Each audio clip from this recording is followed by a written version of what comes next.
ये आकाशवाणी देहरादून है। अब आप नीता कांडपाल से प्रादेशिक समाचार सुनिए। पहले मुख्य समाचार। केंद्र सरकार कोविड की वैश्विक स्थिति और नए वेरिएंट से उत्पन्न चुनौतियों पर नजर रखे हुए है। मुख्यमंत्री पुष्कर सिंह धामी ने राज्य में बूस्टर डोज लगाने के लिए अभियान चलाने के निर्देश दिए। मुख्यमंत्री ने कहा कि उत्तराखंड पुलिस को स्मार्ट और सशक्त बनाने के लिए फिटनेस और प्रशासन पर ध्यान दिया जाए और शीतलहर से बचाव के लिए प्रत्येक जिले को आवश्यक व्यवस्थाएं जुटाने के लिए 10 लाख रुपए का अतिरिक्त बजट दिया जाएगा। और अब समाचार विस्तार से।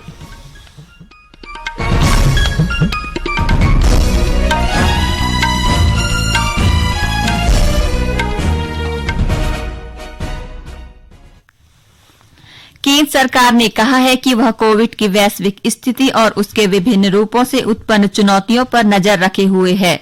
इसके साथ ही सरकार सार्वजनिक स्वास्थ्य उपाय भी कर रही है। सभी अंतर्राष्ट्रीय हवाई अड्डों पर विदेश से आने वाले सभी यात्रियों का 2% रैंडम RT-PCR परीक्षण शुरू कर दिया गया है। केंद्रीय स्वास्थ्य और परिवार कल्याण मंत्री डॉक्टर मनसुख मांडविया ने आज संसद के दोनों सदनों में बयान दिया और कहा कि सरकार इस मौजूदा महामारी के प्रबंधन के लिए सभी आवश्यक उपाय करने के लिए प्रतिबद्ध है। उन्होंने सदन को बताया कि आगामी त्योहारों और नव वर्ष समारोह के मद्देनजर राज्यों को भी सलाह दी गई है कि वे समुदाय और अन्य लोगों के भीतर कोविड उपयुक्त व्यवहार के बारे में प्रभावी जागरूकता सुनिश्चित करने पर ध्यान दें। उन्होंने कहा कि राज्यों को परामर्श दिया गया है कि वे समुदाय के भीतर निगरानी बढ़ाने पर ध्यान दें और आवश्यक नियंत्रण तथा रोकथाम के उपाय करें। उधर प्रधानमंत्री नरेंद्र मोदी देश में कोविड की स्थिति और संबंधित पहलुओं पर ऑनलाइन उच्च स्तरीय बैठक की अध्यक्षता कर रहे हैं। कोविड पर प्रभावी नियंत्रण के लिए मुख्यमंत्री पुष्कर सिंह धामी ने आज अधिकारियों के साथ बैठक कर राज्य में बूस्टर डोज लगाने के लिए अभियान चलाने के निर्देश दिए। कल से बूस्टर डोज के लिए कैंप शुरू होंगे। मुख्यमंत्री ने कहा कि सभी जिलों में कंट्रोल रूम सक्रिय किए जाएं, साथ ही कोविड के नए मामले आने पर उनकी जीनोम सीक्वेंसिंग कराई जाए। मुख्यमंत्री ने अधिकारियों से कहा कि वे बूस्टर डोज लगाने के लिए लोगों को प्रेरित करें। उन्होंने मुख्य सचिव को कोविड की नियमित समीक्षा करने के भी निर्देश दिए। मुख्यमंत्री ने कहा कि कोविड बूस्टर डोज की आवश्यकता अनुसार मांग शीघ्र ही केंद्र सरकार को भेजी जाए। उन्होंने कहा कि सभी आवश्यक संसाधनों की पूर्ण उपलब्धता रखी जाए। स्वास्थ्य मंत्री डॉक्टर धन सिंह रावत ने कहा कि राज्य में कोविड की प्रथम एवं द्वितीय डोज लगभग 100% लोगों को लग चुकी है। बूस्टर डोज के लिए व्यापक स्तर पर अभियान चलाया जाएगा। मुख्यमंत्री पुष्कर सिंह धामी ने कहा कि 2023 में पुलिस कांस्टेबल के 1000 पदों पर भर्ती की जाएगी। जिन 1521 पुलिस कांस्टेबलों की भर्ती प्रक्रिया गतिमान है, उनकी भर्ती प्रक्रिया पूर्ण होने तक 1521 PRD जवानों द्वारा अस्थायी सेवा भी प्रदान की जाएगी। मुख्यमंत्री ने आज पुलिस मंथन समाधान सप्ताह के शुभारंभ अवसर पर यह बात कही। उन्होंने कहा कि अल्मोड़ा और श्रीनगर महिला थाना में साइबर थाने की व्यवस्था भी की जाएगी। उन्होंने कहा कि 22 से 25 दिसंबर तक चलने वाले पुलिस सप्ताह में राज्य की कानून व्यवस्था और नए स्वरूपों को लेकर मंथन किया जाएगा। इससे आमजन के साथ पुलिस को बेहतर समन्वय बनाने में भी मदद मिलेगी। मुख्यमंत्री ने कहा कि उत्तराखंड पुलिस को स्मार्ट और सशक्त बनाने के लिए फिटनेस और प्रशासन मैनेजमेंट पर विशेष ध्यान देना होगा। उन्होंने कहा कि कानून का पालन करने वालों के साथ पुलिस मित्र की तरह व्यवहार करे। यदि कोई कानून व्यवस्थाओं को बिगाड़ने का प्रयास करते हैं तो ऐसे लोगों पर सख्त कार्यवाही भी की जाए। उन्होंने कहा कि बाहरी लोगों के सत्यापन का अभियान लगातार चलाया जाए। स्वास्थ्य मंत्री डॉक्टर धन सिंह रावत ने कहा कि प्रदेश की स्वास्थ्य सुविधाओं को बेहतर बनाने के लिए आगामी मार्च महीने में 350 MBBS डॉक्टरों की नियुक्ति की जाएगी। स्वास्थ्य मंत्री ने कहा कि नवनिर्मित हरिद्वार के मेडिकल कॉलेज में वर्ष 2025 तक MBBS की कक्षाएं शुरू करने का प्रयास किया जा रहा है। स्वास्थ्य मंत्री ने स्वास्थ्य NHM आयुष्मान भारत और अटल आयुष्मान डिजिटल ID के संबंध में हरिद्वार में समीक्षा बैठक ली। उन्होंने कहा कि हरिद्वार की पूरे वर्ष की गतिविधियां, कांवड़ मेला आदि को देखते हुए हरिद्वार के स्वास्थ्य विभाग का ढांचा तैयार किया जाना चाहिए। प्रत्येक हॉस्पिटल में बायोमेट्रिक उपस्थिति की व्यवस्था की जानी चाहिए। उन्होंने कहा कि हरिद्वार जिले में प्रत्येक व्यक्ति की निःशुल्क हेल्थ डायरी बनाई जाएगी। इसके लिए अभियान चलाया जाएगा। ये समाचार आकाशवाणी देहरादून से प्रसारित किए जा रहे हैं। शीतलहर से बचाव के लिए सरकार की ओर से प्रत्येक जिले को आवश्यक व्यवस्थाएं जुटाने के लिए 10 लाख रुपए का अतिरिक्त बजट दिया जाएगा। सचिव आपदा प्रबंधन डॉक्टर रंजीत कुमार सिन्हा ने सभी जिलाधिकारियों को सभी तहसीलों में अस्थायी रैन बसेरों की व्यवस्था सुनिश्चित करने, रैन बसेरों में समस्त मूलभूत सुविधाएं उपलब्ध कराने के निर्देश दिए हैं। उन्होंने वन निगम को अलाव जलाने हेतु पर्याप्त मात्रा में लकड़ी की आपूर्ति के भी निर्देश दिए।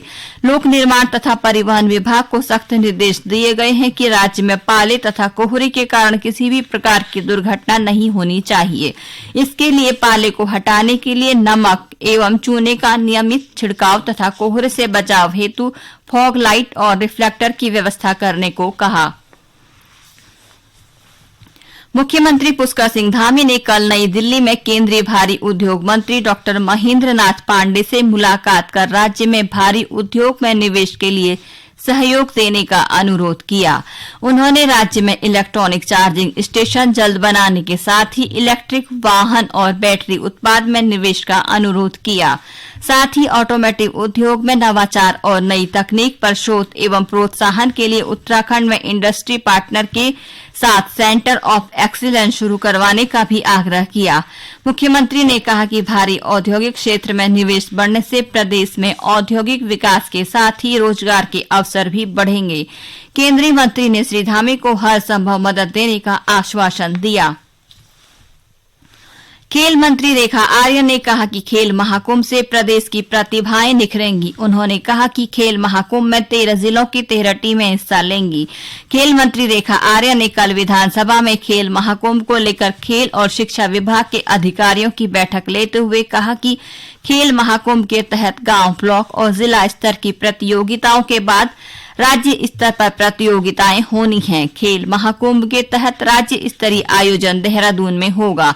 इसमें कुल 14 खेल शामिल किए जाएंगे और जल्द ही खेल महाकुंभ की तारीखों का ऐलान किया जाएगा। मुख्य सचिव एसएस संधू ने देहरादून की यातायात समस्या को दूर करने के लिए अधिकारियों को सार्वजनिक परिवहन सुविधा बढ़ाने और विशेष योजना तैयार करने के निर्देश दिए। साथ ही उन्होंने अफसरों को यहां की सड़कें चिन्हित कर ठोस कार्य योजना बनाने को कहा। दून की यातायात समस्या के समाधान के लिए आयोजित हुई बैठक में श्री संधू ने कहा कि सभी विभागों की टीम बनाकर ऐसी सड़कों के लिए विशेष प्लान तैयार किए जाएं। उत्तरकाशी के जिलाधिकारी अभिषेक रुहेला ने सड़क दुर्घटनाओं पर अंकुश लगाने के लिए तेज रफ्तार और शराब पीकर वाहन चलाने वालों के खिलाफ कार्यवाही करने के निर्देश दिए हैं। उन्होंने पुलिस से ओवरलोडिंग, मोबाइल पर बात करते हुए वाहन चलाने वालों के खिलाफ भी कार्यवाही करने को कहा। बागेश्वर में आज राष्ट्रीय गणित दिवस धूमधाम से मनाया गया। इस दौरान डीएलएड प्रशिक्षुओं ने गणित के कठिन और जटिल प्रश्नों को खेल खेल में हल किया। जिला शिक्षा एवं प्रशिक्षण संस्थान में आयोजित प्रदर्शनी में विभिन्न विद्यालयों के छात्र छात्राओं ने स्वयं जटिल प्रश्नों को हल किया। वहीं पौड़ी के राजकीय इंटर कॉलेज किंसूर में राष्ट्रीय गणित दिवस उत्साह के साथ मनाया गया। इस अवसर पर गणित प्रश्नोत्तरी, गणित अंताक्षरी, गणित सामान्य ज्ञान सहित विभिन्न प्रतियोगिताएं आयोजित की गयीं। रुद्रप्रयाग के मुख्य विकास अधिकारी नरेश कुमार ने विकास खंड ऊखीमठ में अमृत सरोवर का निरीक्षण किया। इस दौरान उन्होंने अमृत सरोवर को पर्यटन से जोड़ने के लिए संपर्क मार्ग स्थापित करने, पुकियाल संरक्षण की आवश्यक कार्रवाई और सरोवर के चारों ओर तारबाड़ लगाने के निर्देश दिए। उन्होंने निरीक्षण के दौरान ऑस्ट्रेलियन भेड़ प्रजनन केंद्र का भी निरीक्षण किया। और अंत में मुख्य समाचार एक बार फिर।